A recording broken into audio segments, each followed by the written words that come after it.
CM Revanth Reddy సర్కార్ అన్ని వర్గాలకు అండగా ఉంటుందని అన్నారు. ఖైరతాబాద్ డీసీసీ అధ్యక్షుడు మోతే రోహిత్ ముదిరాజ్ ప్రజాప్రభుత్వం ప్రజా సమస్యల పరిష్కారానికి కృషి చేస్తుందని చెప్పారు. బంగారు తెలంగాణ సీఎం రేవంత్ రెడ్డితో సాధ్యమని అన్నారు. ఆర్టీసీ కార్మికుల సమస్యలు పరిష్కరించినందుకు హైదరాబాద్ గాంధీ భవన్లో రేవంత్ రెడ్డి, బట్టి విక్రమార్క, పొన్నం ప్రభాకర్, మహేష్ కుమార్ ఫ్లెక్సీలకి పాలాభిషేకం నిర్వహించారు. మోతే రోహిత్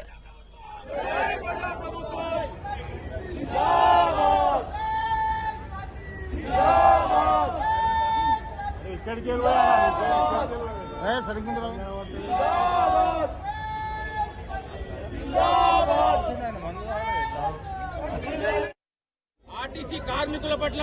కాంగ్రెస్ పార్టీ ప్రభుత్వానికి, ప్రజాప్రభుత్వానికి ఉన్నటువంటి చిత్తశుద్ధిని మరొకసారి ప్రకటిస్తూ అందరికీ తెలియజేసే విధంగా మరి ఆర్టీసీ కార్మికులు కొన్ని సంవత్సరాల నుంచి వాళ్ళు పడుతున్న కష్టాలను తీరుస్తూ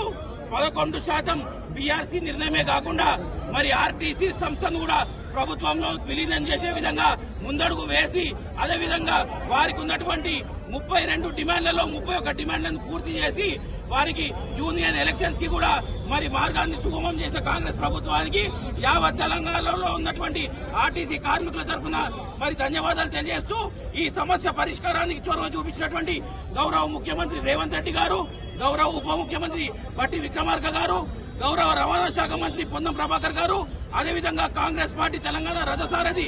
మహేష్ కుమార్ గౌడ్ గారికి కూడా చేతులు జోడించి రాష్ట్రంలో ఉన్నటువంటి ఆర్టీసీ కార్మికులందరి తరఫున మరొకసారి ధన్యవాదాలు తెలియజేస్తూ ఇదే విధంగా రాష్ట్రంలో ఉన్న కార్మికుల పట్ల, రైతుల పట్ల, అన్ని రంగాల ప్రజల పట్ల కాంగ్రెస్ పార్టీకి ఉన్న చిత్తశుద్ధిని మరొకసారి కాంగ్రెస్ పార్టీ నిరూపించుకుంది. ఇదే విధంగా రానున్న సంవత్సరాల్లో కూడా ప్రతి ఒక్క వర్గానికి కూడా కాంగ్రెస్ పార్టీ అండగా ఉంటూ తెలంగాణని సస్యశ్యామలం చేసి బంగారు తెలంగాణ కేవలం కాంగ్రెస్ పార్టీ రేవంత్ సారథ్యంలో అవుతుందని మరొకసారి స్పష్టం చేస్తుంది.